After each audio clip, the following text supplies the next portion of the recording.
नमस्कार, आपण पाहत आहात पुणे लाईव्ह न्यूज. पाहुयात आज दिवसभरातील ठळक घडामोडी.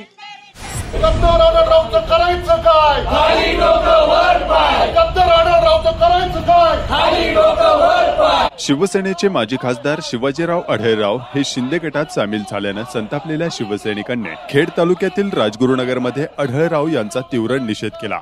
आढळराव यांचा पुतळा तयार करून त्या पुतळ्याची गाढवावरून धिंड काढण्यात आली आणि पुतळ्याचे दहन करण्यात आले.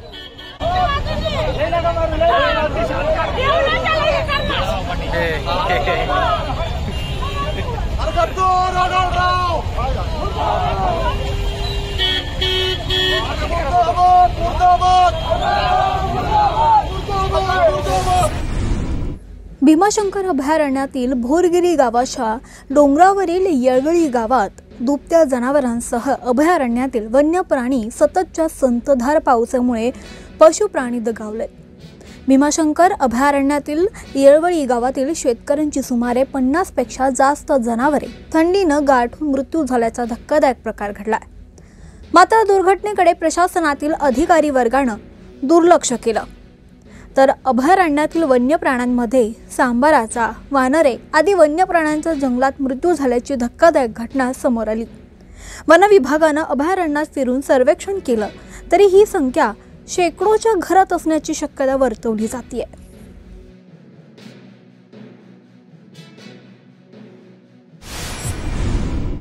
आळंदी येथे डंपरने एका तरुणाला धडक दिली. त्यात त्या तरुणाचा जागीच मृत्यू झाला. हा अपघात सोमवारी दिनांक 18 जुलै रोजी सायंकाळी वडगाव चौक या ठिकाणी घडला. अमित विठ्ठलराव देशमुख, वय वर्ष 19, राहणार वडगाव रोड, आळंदी असे मृत्यू झालेल्या तरुणाचे नाव आहे. या प्रकरणी आळंदी पोलिसांनी डंपर चालक हनुमंत नारायण सुरोसे, वय वर्ष 42, राहणार चरोली बुद्रुक याला अटक केली आहे. तर आळंदी पोलीस याबाबतचा तपास करीत आहेत. खेड तालुक्याच्या पश्चिम भागातील भोमाळे गावाला स्मशानभूमीसाठी जागा आहे. मात्र या जागेच्या वादातून स्मशानभूमी बांधण्यास विरोध असल्यानं हा महत्वाचा प्रश्न वर्षानुवर्षे प्रलंबित आहे. धो-धो पावसात चिता पेटविण्याचा संघर्ष या गावच्या वाट्याला आला आहे. अधिकाऱ्यांनी लक्ष घालून हा संघर्ष थांबवावा अशी मागणी भोमाळे ग्रामस्थांकडून होत आहे. भोमाळे येथे स्मशानभूमी नसल्याने धो-धो पावसात उघड्यावर ताडपत्री व छत्र्यांचा आधार घेत अंत्यसंस्कार करावे लागल्याची घटना समोर आली आहे.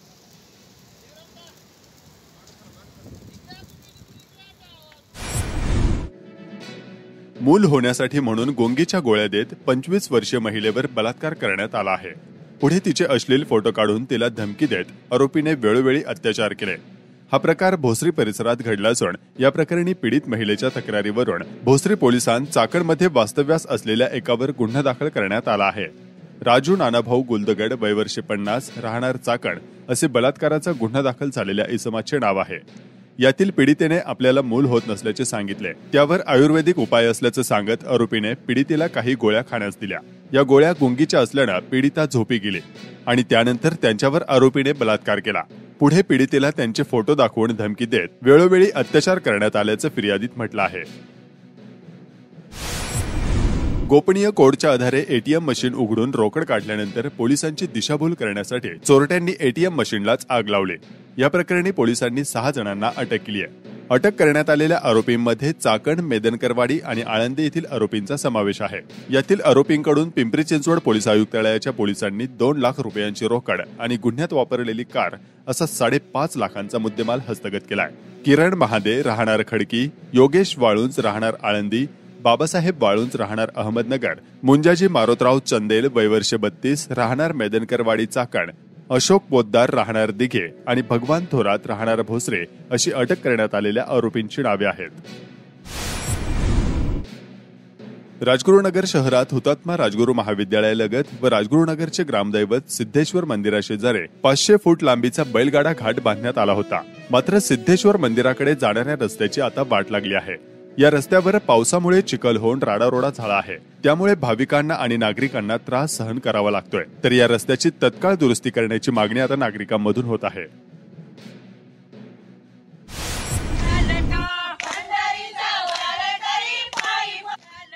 खेड तालुक्यातील पश्चिम पट्ट्यात चांगला पाऊस झाल्यानं शेती कामाला वेग आला आहे.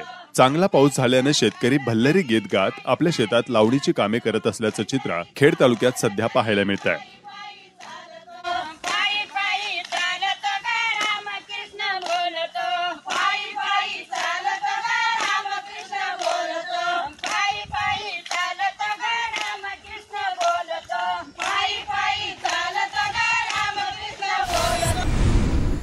गेले काही दिवस पावसाने दमदार हजेरी लावल्यानंतर खेड तालुक्याच्या पश्चिम भागात वगळता पावसाचा जोर काहीसा कमी झाला आहे।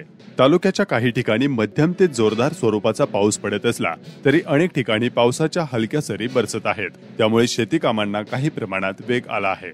मागील 2 ते 3 दिवसांपासून पावसाने काहीशी उघडीप दिली असले तरी अधूनमधून ऊन पडत असल्याने शेत वापसा अवस्थेत आले आहे।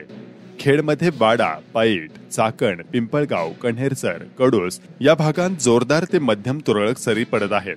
चाकण, राजगुरुनगर, आळंदी भागात ढगाळ वातावरण आणि अधूनमधून दमदार सरी येत आहेत। खेड तालुक्यातील पश्चिम भागात गेल्या दिवसांपासून पावसानं धुमाकूळ घातलाय।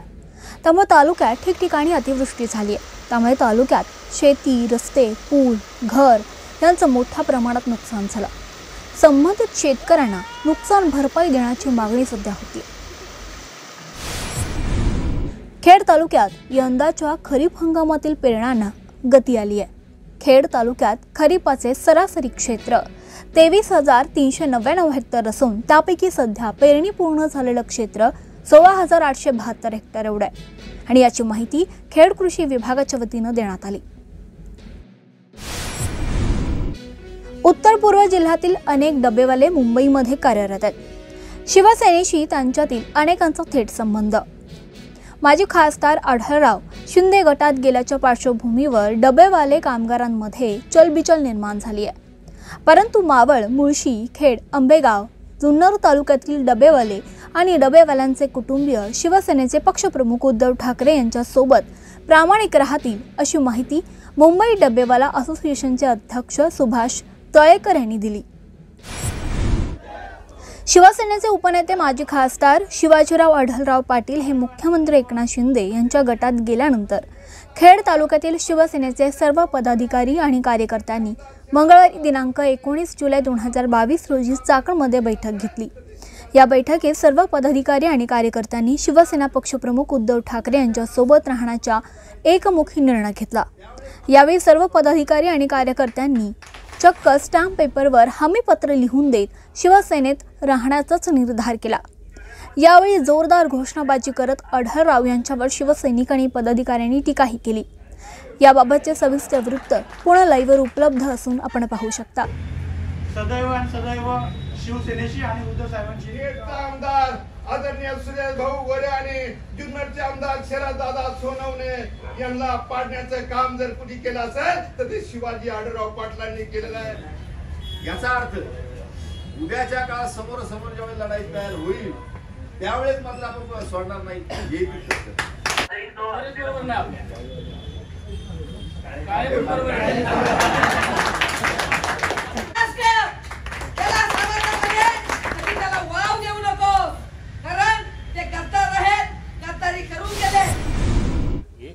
शिरूर सोडून पुण्यात लोकसभा निवडणूक लढवण्याचा सल्ला सेनेचे खासदार संजय राऊत यांनी दिला।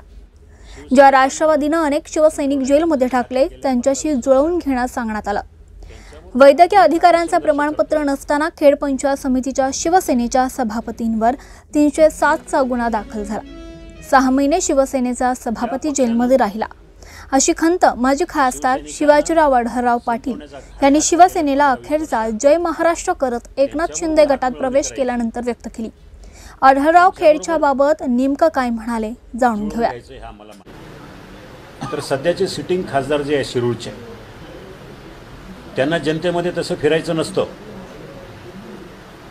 मग त्यांना अतिशय सोयीचं आहे पुण्यात राहून तिथून त्यांनी लढवावं आणि शिरूरची जागा आम्हाला सोडावी। पण संजय राऊत म्हणाले ते ऐकत नाहीत। त्यानंतर दादांनी विचारलं की आता आमचं नक्की भवितव्य काय, तर ते म्हणाले तुम्ही राष्ट्रवादीबरोबर जुळवून घ्या।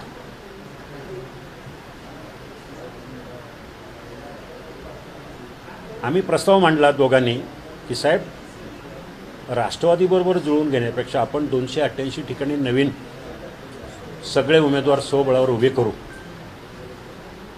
यश अपयश जे येईल ते आम्हाला मान्य राहील। आम्ही पराभूत होऊ, आज पडू पण उद्या जिंकून येऊ। पण ते म्हणाले ते शक्य नाही, आपल्याला राष्ट्रवादीबरोबर जायचं। आता हे सगळं झाल्यानंतर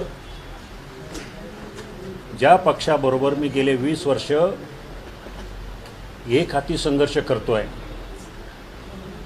ज्या पक्षानं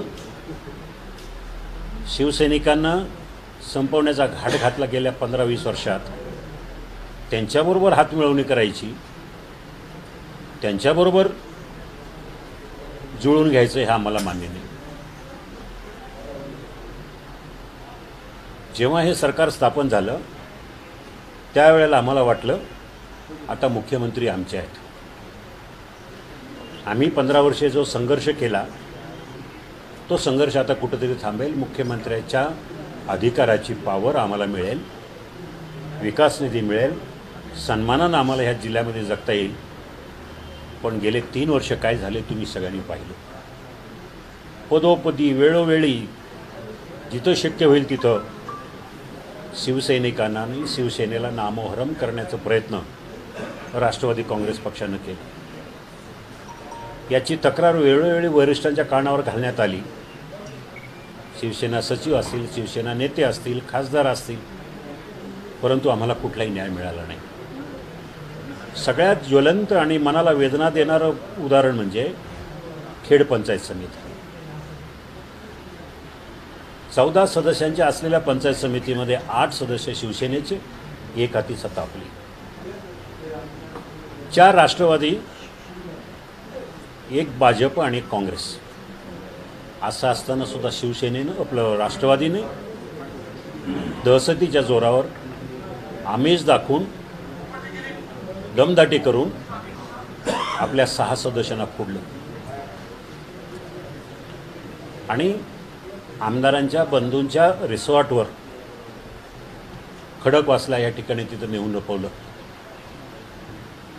त्यातल्या 4 जणांनी फोन केला सभापती पोखरकर आणि बाकी लोकांना. त्यातले लोक आपल्या तिथं गेले, झटापटी झाली. दोन्ही बाजूनी याने त्याला मारलं, त्याने त्याला मारलं, किरकोळ स्वरूपामध्ये मारहाण झाली. मुख्यमंत्री आमचा,